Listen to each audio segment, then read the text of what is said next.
Welcome to day 2. Exactly the same as yesterday. Start my morning off by taking a fucking bucket load of tablets, but all for good reason. Gonna get this done, and I'm gonna have some breakfast, pack my bag for the day, try and find somewhere for a decent coffee, because I'm refusing to do that instant shit again. I am coffee snob now. There are places actually at the NEC where I could get a coffee, so I might just hang out for that, to be fair. But slept good. My little room's an absolute mess, but I'll see if I can I've not made my bed because it's not my fucking bed, is it? It's someone else's. My CPAP, but yeah, it's a decent little room. The bed was comfy, slept all right. Had the window open all night, which is a little bit of a privilege because I don't get that at home because I'm not allowed to, because the missus gets cold and the chickens will crow in the morning and wake her up, and that pisses her off. All is good in the hood, really. Slept really well.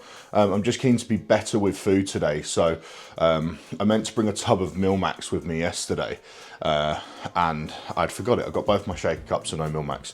So I went to Tesco Express just down the road from here last night, got some supplies, so I'm gonna make some chicken wraps up, and I'm gonna take you through all of my food as well today, because it is actually, especially when you're staying in these Airbnbs, it is very easy to stay on plan. But there are a couple of options that I'd have done if I didn't have access to cooking, to show you how easy it can be to get nutritious meals in. So I'm gonna go through those with you when I am downstairs prepping my breakfast as well. Sometimes we have to realize that the difference between staying on track and not. And obviously all my focus these days is on performance. You know, once upon a time you'd watch me do all of these sorts of things as a bodybuilder. I've brought all of this stuff from bodybuilding into strongman, into strength sports, where, you know, taking your supplements with you. If you need to, you can bag them up separately in jiffy bags. I just chucked all of my tubs into an unnecessarily sized suitcase because I've got it with me then, and there's no excuse, especially when, you know, these things are integral for my health. And I'm very proud of the fact that my last lot of blood work was really, really good. The only thing that was a bit shit on there was my cholesterol. And that is most definitely linked to the fact that the weeks leading up to getting my blood work done, I'd been eating like a little bit of an arsehole. So, to be expected.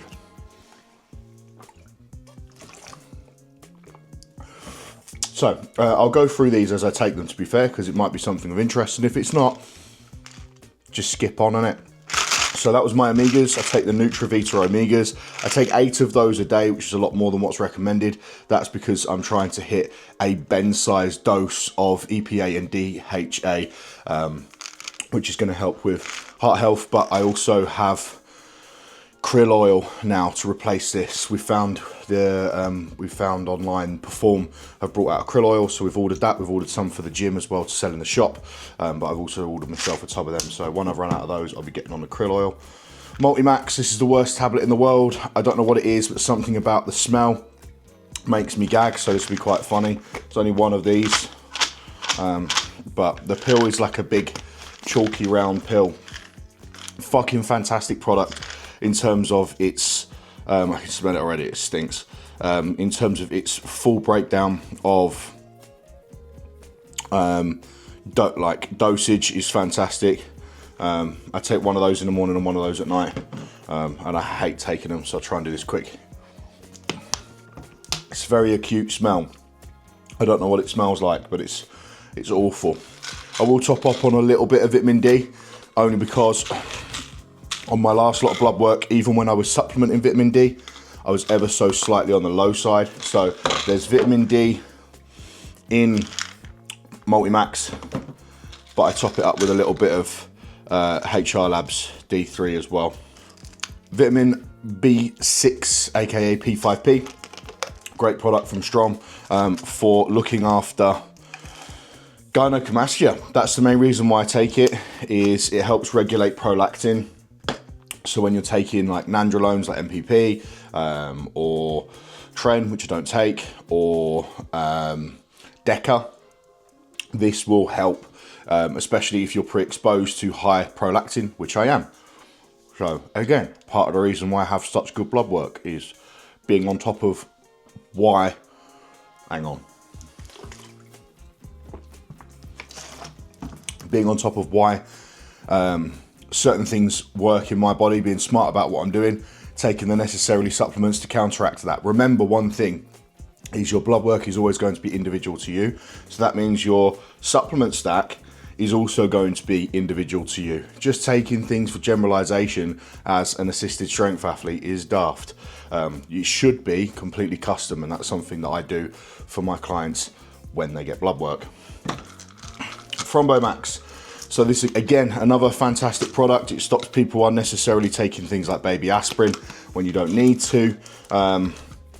Really, really smart design. So one thing that I'd noticed again on my blood work was my blood would thicken up quite quickly. And then that would mean I would have to regularly bloodlet. There was a couple of cases where I used the blood donation, giving blood with the NHS. I found that morally wrong. A lot of people do that. I found that morally really, really wrong, because obviously you're giving them a fuckload of blood that they're going to test and then throw in the bin and not use. Pardon. Oh, that tablet. What the fuck is in that Milmax, man? Milmax? Multimax. Bleh. Yeah, so Thrombomax was recommended to me by Dave from Eval, who does my blood work. I take those, and I've not had to bloodlet since. My blood doesn't seem to get thick anywhere near as quickly. I haven't needed to bloodlet for about 18 months, which is crazy how much that's been effective. It's also helped my blood pressure a little bit as well. Support Max, citrus bergamot driver is the main girl we want from this, but there's a couple of other good bits in there. Tudka, a bit of hawthorn berry, dandelion root, some really nice stuff in there. But the main thing we want is the old citrus bergamot, which has got a touch of magnesium in there. I didn't realise that. Which is going to help with heart health, and just anyone that's assisted should be taking citrus bergamot at a good dose. And then finally, sort of, kidney and blood pressure stack. Oh my god, kidney and blood pressure stack. This is from Supplement Needs. I take 4 of these in the morning, 4 of these at night. Says what it does, exactly what it says on the tin. Helps with blood pressure, helps with kidneys. My EGFR, the formula that they use to test your kidneys filtration rate, it's not an accurate test, it's a bit of a guideline test.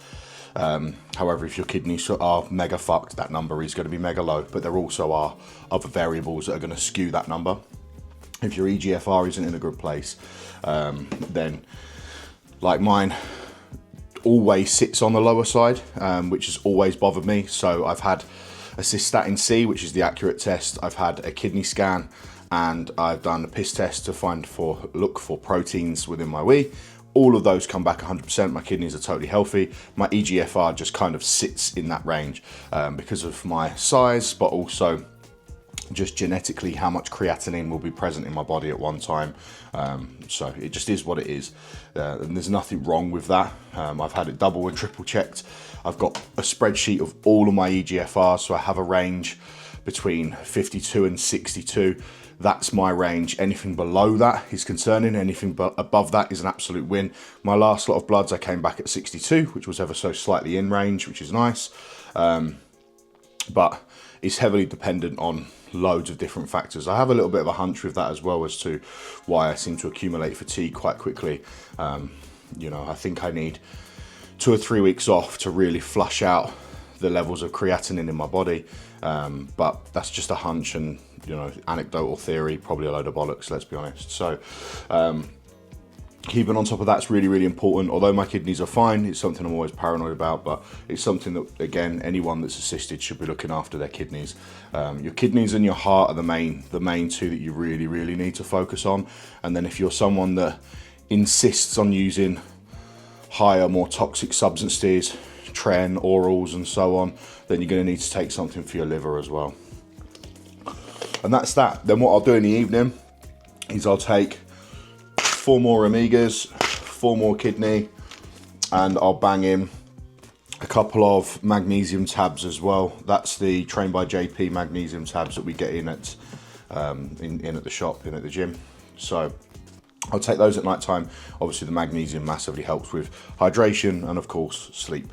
So yeah, that's everything to take. Hopefully you find that useful. If there is any questions you have with anything like that, anything you think I'm missing, feel free to comment below. I'd love to hear your opinions. So alongside the guys that I'll see today, Emily and obviously Harry, I also have Hal competing today at the Unit Games, which is at the Unit Gym in Ilkeston.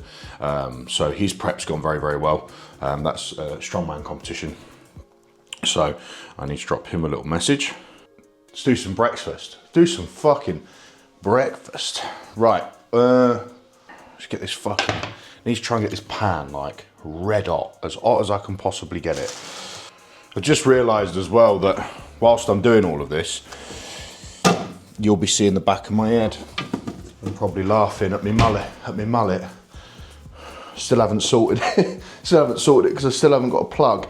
I even went to Tesco Express yesterday, could have bought a plug and fucking didn't.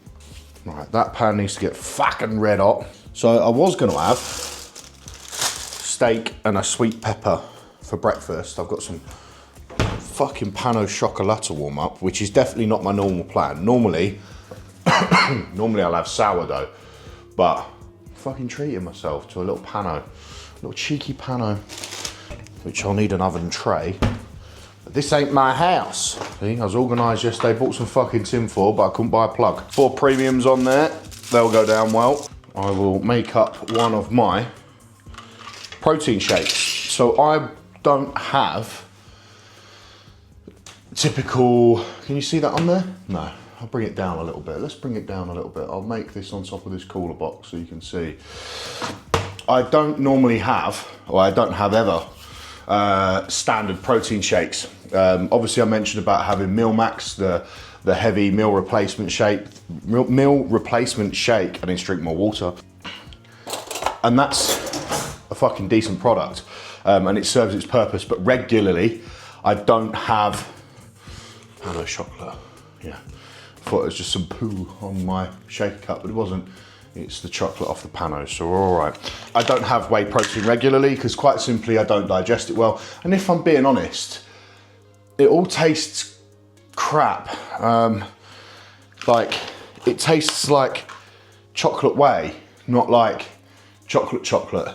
I have had the Bear Bells shakes that we get in at the gym, and I get on with them just fine. They don't seem to upset my gut, and I notice that those are lactose free. Lactose free, bruv. Not 1, not 2, not just 3, bruv. I think because of the lactose, perhaps. I mean, whey at the end of the day is just the waste product of dairy. Like, it's not anything fancy, although lots of companies try and make out that it is. So this is what I have because it's much, much better for my gut. I digest this really, really well, and I just generally prefer the way it tastes. And some of you will have seen this from Mitchell Hooper and think, oh, it's copying Mitch. This was something that was created by Stan Efferding, and it's part of his vertical diet method, which I absolutely adore and have done for years. I think it is a little bit restrictive, although if you speak to Dan, it's not meant to be. It's just people's interpretation of it. They end up just eating beef and rice all the time with a bit of orange juice. There's a lot more to it, but the most important thing and the thing that I like the most about it is the emphasis on digestion and the emphasis on micronutrients. So not just eating a ton of fucking beige food that isn't doing anything, but also not wasting your appetite, because obviously we can only eat so much in a day before we really start to struggle. Not wasting your appetite on foods that aren't beneficial. And what I mean by that is, like, I don't eat like lettuce or cucumber and stuff like that. I mean, I don't really like cucumber, but I don't bother with those types of vegetables or because there's fuck all in them generally. I mean, they're all right in like a burger, do you know what I mean? But generally there's fuck all in them. I'd much rather have carrots, peppers, spinach, kale, where if I'm gonna be eating those vegetables in higher volume, I wanna know that I'm getting the biggest bang for my buck, and that's exactly what they do. Same with this shake.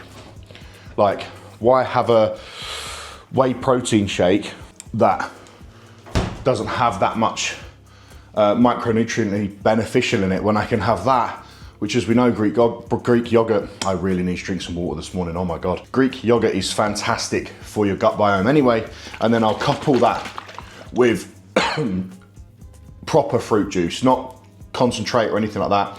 And the one I've selected this morning is orange and mango juice, which I'm sure is lovely, but sometimes, for the most part, I'll just have straight orange juice. But I've done this with cranberry juice as well. Oh, delicious. Oh, wow. That'll go down well. So I'll put a selfish amount of that in. And what that's gonna do is make the Greek yogurt really runny and just super easy to drink. So I drop the spring ball in there to help it mix. And then there's that little grate filter thing that goes on the top. And then I'll shake the tits out of that. There's also pano chocolate on my lid, which makes it look like there's poo on my shaker lid. It's not a good look, that. It's really not a good look, and it's sort of stuff that puts me off even though I know what it is. Doing that once, sometimes twice a day is the reason why I will be very, very popular the day I end up in prison. That pan's not that hot. It's hot, but it's not that hot. All right, sizzled, it's all right. Great little tip I can give you for cooking steak at home is cook it in a tiny little bit of butter, and then get your pan as hot as humanly possible. It just makes your steak a lot more nice. I fucking hate pan steak. I'm a real snob.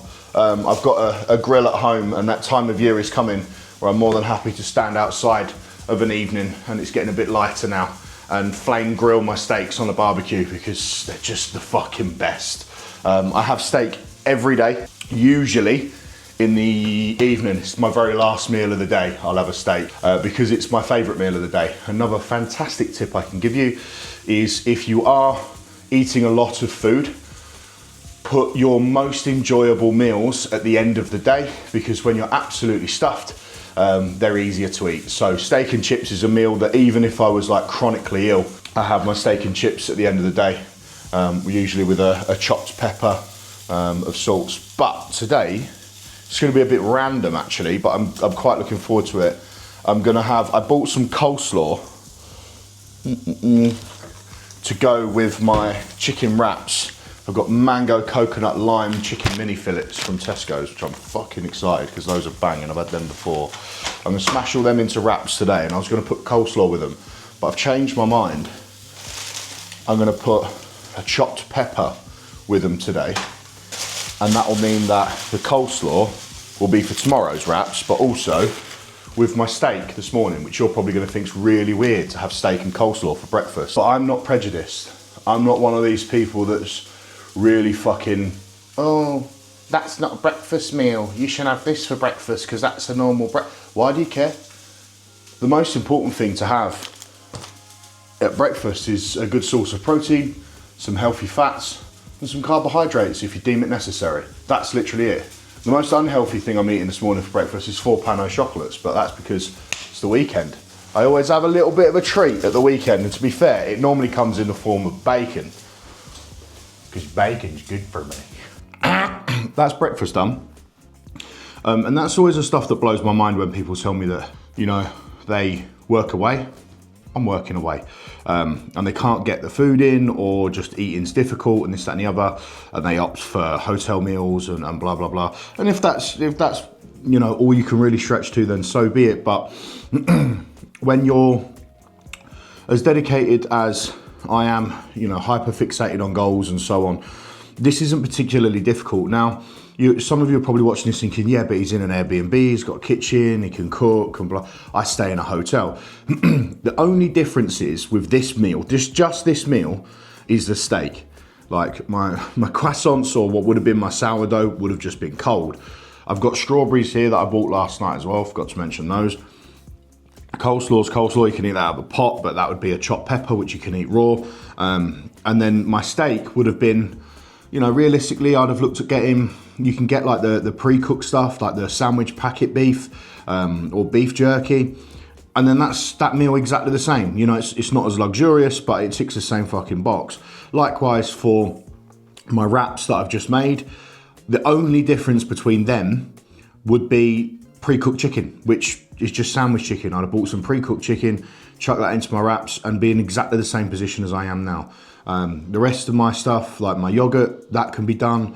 Just have to bring a shaker cup with you. That's all you need. And you know, you get some orange juice or, you know, this wonderful orange mango number, and you're good to go. Like, that's some really, really simple meals. And then the other thing I always do as well is, if I need to double back on it, is if I'm close to a kebab shop, a chicken kebab ticks a box as well, because realistically, it's always decent fresh chicken, cooked, flame grilled, and put in pita bread with some salad.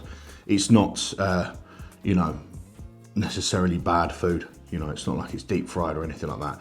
So you're always, options are plenty. It's just whether people have the ability to think ahead and plan a little bit and bring stuff with them and be organised, which, yeah, it's more effort. Of course it's more effort. It's loads easier just to float downstairs and grab a fry up at the hotel.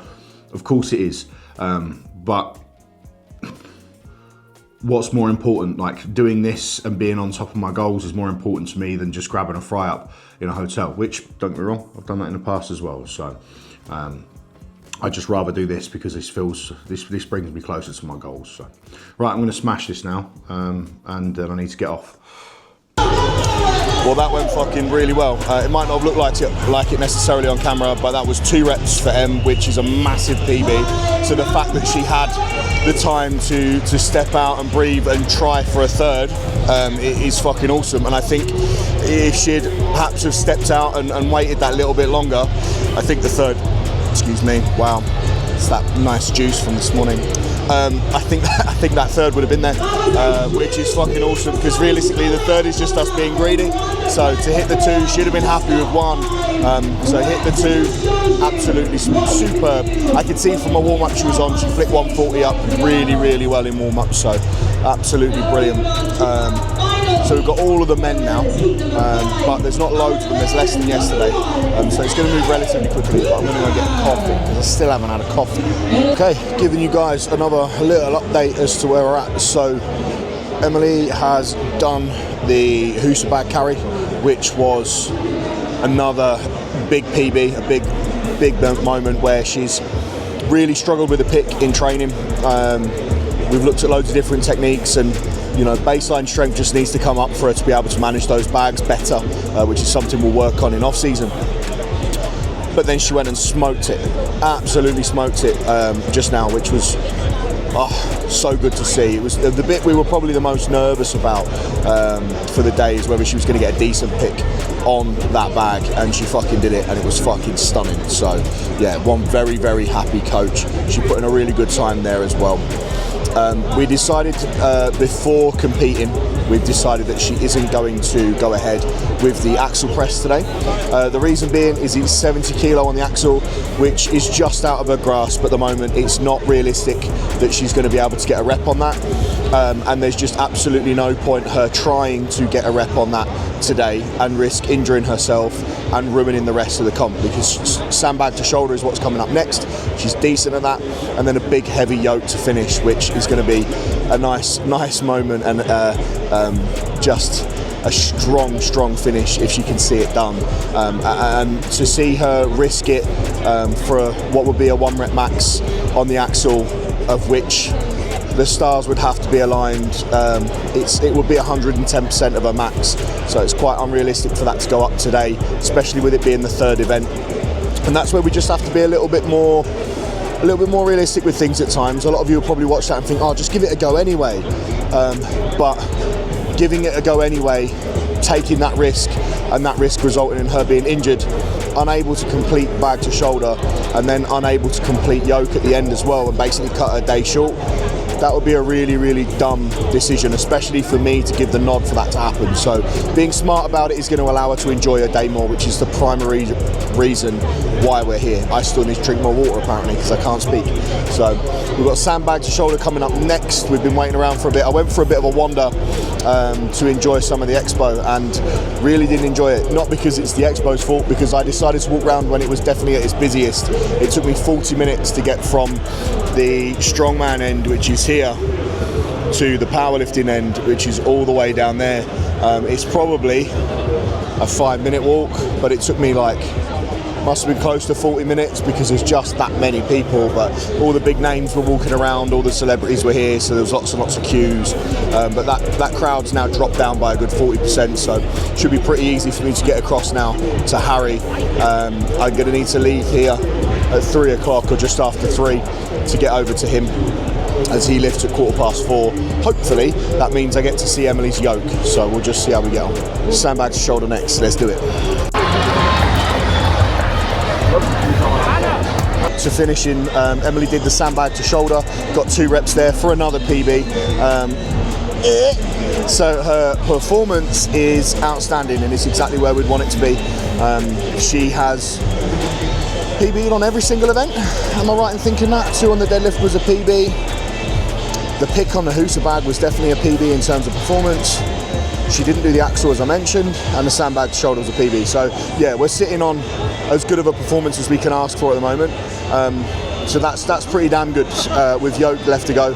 The yoke is a little bit harsh in the sense that it's a 200 kilo yoke empty, which is brutal for the girls to have to try and warm up on that without having the option of doing 120, 150, 160, 180. So it is what it is. Oh, hi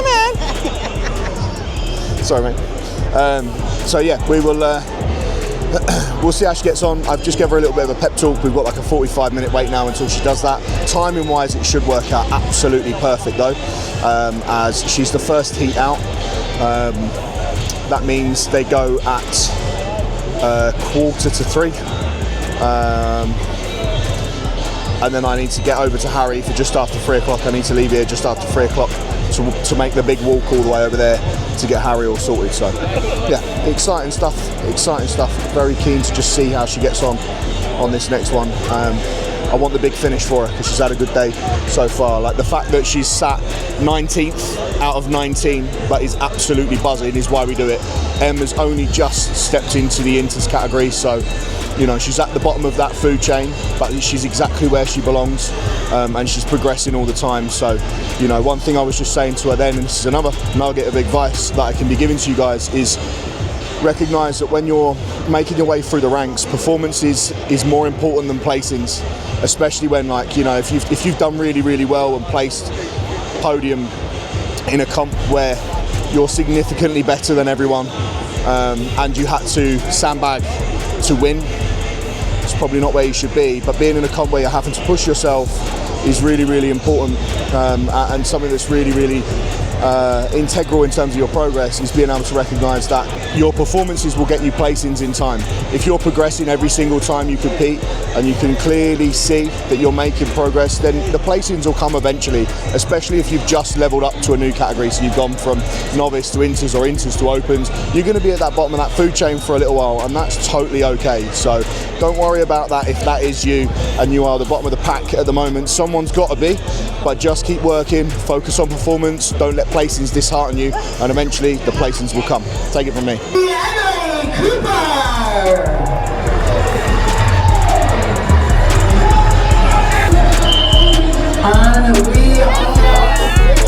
Oh my good lord. The Vicky in lane 2. Guys, this is 220 kilos. She is practically sprinting with down the course. Come on, keep on tight. Let's go. Let's go! Go on, Vicky. Keep looking up at that line. Let's go. That's it. Push it to the end. And no more chance. Is she gonna get it? She gets it. 220 kilos. Still 2 ladies. To finish the course is Emily. Takes it away across it. Moving on to heat. I've never seen this before. The athletes get Good. Airbnb nice? It's like a standard Airbnb, really. Like sleeping in someone's house. It's all a bit weird if you ask me. It smells like someone else's house. Because it is someone else's now. No, it's weird.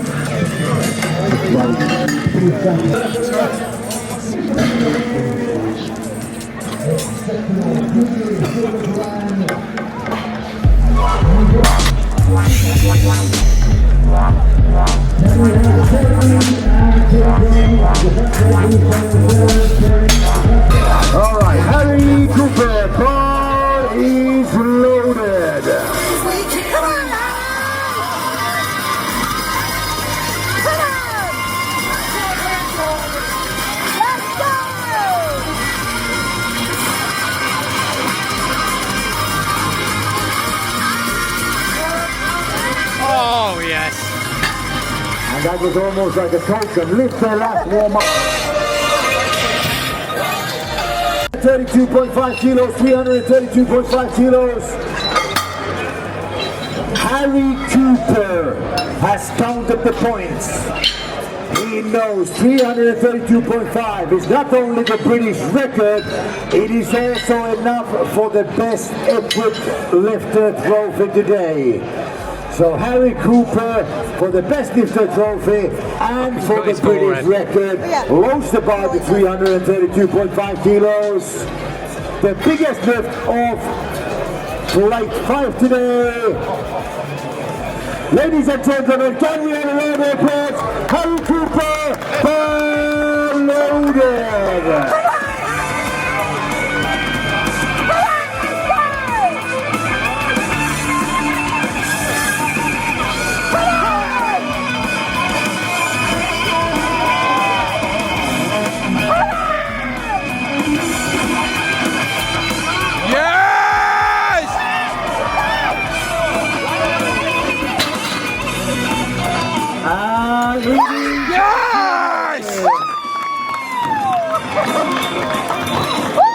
Usually people bleed from the nose, he's bleeding from the forehead. He's banging his head on something there. Not for nothing though, he got what he came for. 250 kilos of Martin Bradbury. Alright, Martin Bradbury, 200. To the gates of hell, as we make our way to heaven. Alright audience, let's hear it for the last result today. Come on! There we go! Come on!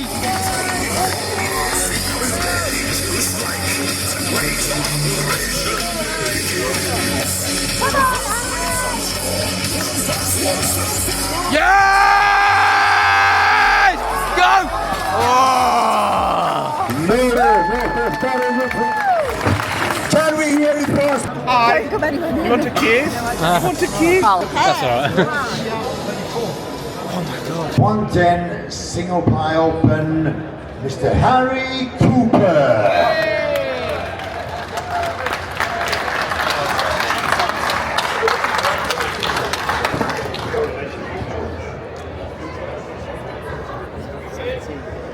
And then the best equipped competitor, Harry Cooper.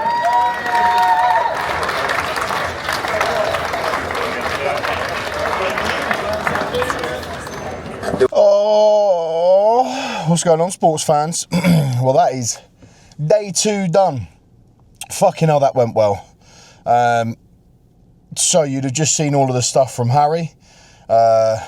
Took 300 for his opener, went 332.5 on his second attempt, which is what we needed to claim the overall, which is also a 2.5 kilo deadlift PB. Smoked it. Got himself so ramped up for that he couldn't quite get himself there for the 335 third attempt. We didn't need the 335. He just wanted to see if he could just chip it a bit more, as 332 felt really easy.